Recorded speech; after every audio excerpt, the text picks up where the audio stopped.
വിശുദ്ധ മത്തായിയുടെ സുവിശേഷം 1-ാം അധ്യായം 18 മുതൽ 25 വരെയുള്ള വാക്യങ്ങൾ. എന്നാൽ യേശുക്രിസ്തുവിൻ്റെ ജനനം ഈ വണ്ണമായിരുന്നു. അവൻ്റെ അമ്മയായ മറിയ യോസേഫിന് വിവാഹം നിശ്ചയിക്കപ്പെട്ട ശേഷം അവർ കൂടി വരും മുമ്പേ പരിശുദ്ധാത്മാവിനാൽ ഗർഭിണിയായി എന്ന് കണ്ടു. അവളുടെ ഭർത്താവായ യോസേഫ് നീതിമാനാകൊണ്ടും അവൾക്ക് ലോകാപവാദം വരുത്തുവാൻ അവന് മനസ്സില്ലായക കൊണ്ടും അവളെ ഗൂഢമായി ഉപേക്ഷിക്കുവാൻ ഭാവിച്ചു. ഇങ്ങനെ നനച്ചിരിക്കുമ്പോൾ കർത്താവിൻ്റെ ദൂതൻ അവന് സ്വപ്നത്തിൽ പ്രത്യക്ഷനായി. ദാവീദിൻ്റെ മകനായ യോസഫേ, നിന്റെ ഭാര്യയായ മറിയയെ ചേർത്ത് കൊള്ളുവാൻ ശങ്കിക്കേണ്ട. അവളിൽ ഉൽപ്പാദിതമായത് പരിശുദ്ധാത്മാവിനാലാകുന്നു. അവളൊരു മകനെ പ്രസവിക്കും. അവൻ തൻ്റെ ജനത്തെ അവരുടെ പാപങ്ങളിൽ നിന്ന് രക്ഷിപ്പാനിരിക്കെ കൊണ്ട് നീ അവന് യേശു എന്ന് പേർ ഇടേണം എന്ന് പറഞ്ഞു. കന്യക ഗർഭിണിയായി ഒരു മകനെ പ്രസവിക്കും.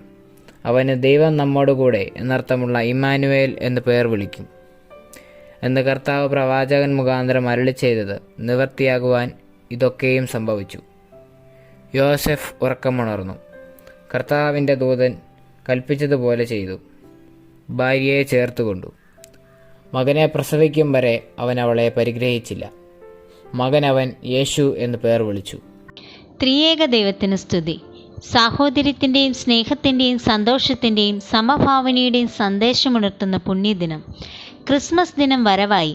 ഉണ്ണിയേശുവിൻ്റെ തിരുപ്പിറവിയുടെ ഓർമ്മ പുതുക്കി ലോകമെമ്പാടുമുള്ള ജനത ഡിസംബർ 25 ക്രിസ്മസ് ആഘോഷിക്കുകയാണ്. പുൽക്കൂടും നക്ഷത്രങ്ങളുമൊക്കെ ഒരുക്കി ക്രിസ്മസിനെ വരവേൽക്കുകയാണ് നാടും നഗരവും.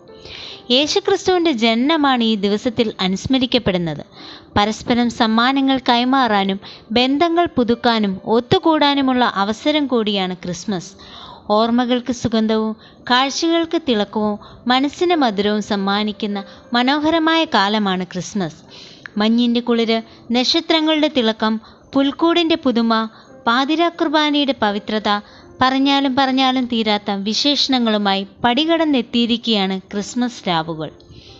ക്രിസ്മസ് എന്നാൽ ആഘോഷത്തിൻ്റെ മാത്രമല്ല, ത്യാഗത്തിൻ്റെയും സ്നേഹത്തിൻ്റെയും പങ്കുവയ്ക്കലിൻ്റെയും കൂടി ആഘോഷമാണ്. ക്രിസ്മസ് മതേതര ആഘോഷമായാണ് നാടൊട്ടുക്കും ആഘോഷിക്കുന്നത്. ഈ ക്രിസ്മസ് ദിനത്തിൽ നമുക്കൊരു തീരുമാനമെടുക്കാം.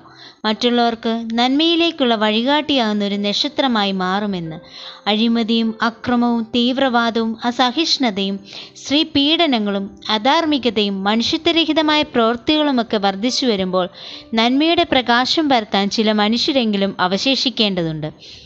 ഉണ്ണിയേശുവിൻ്റെ ജനനത്തിന് ശേഷം മാലാഖമാർ പാടി, അത്യുന്നതങ്ങളിൽ ദൈവത്തിന് മഹത്വം, ഭൂമിയിൽ സന്മനസ്സുള്ളവർക്ക് സമാധാനം.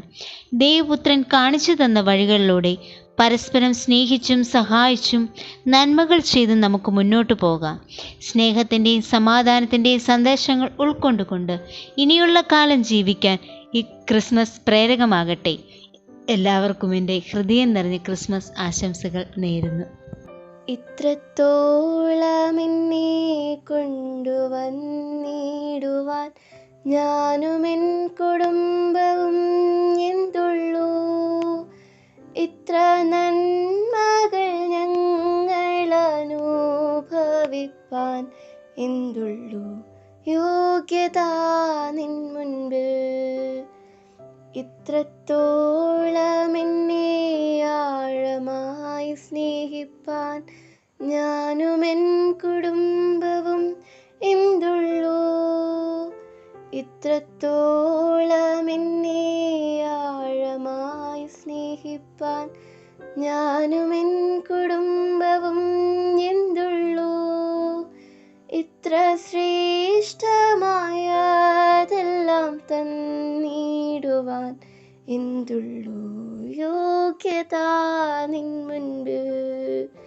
ഇത്ര ശ്രേഷ്ഠമായതെല്ലാം തന്നിടുവാൻ എന്തുള്ളൂ യോഗ്യത നിൻ മുൻപിൽ.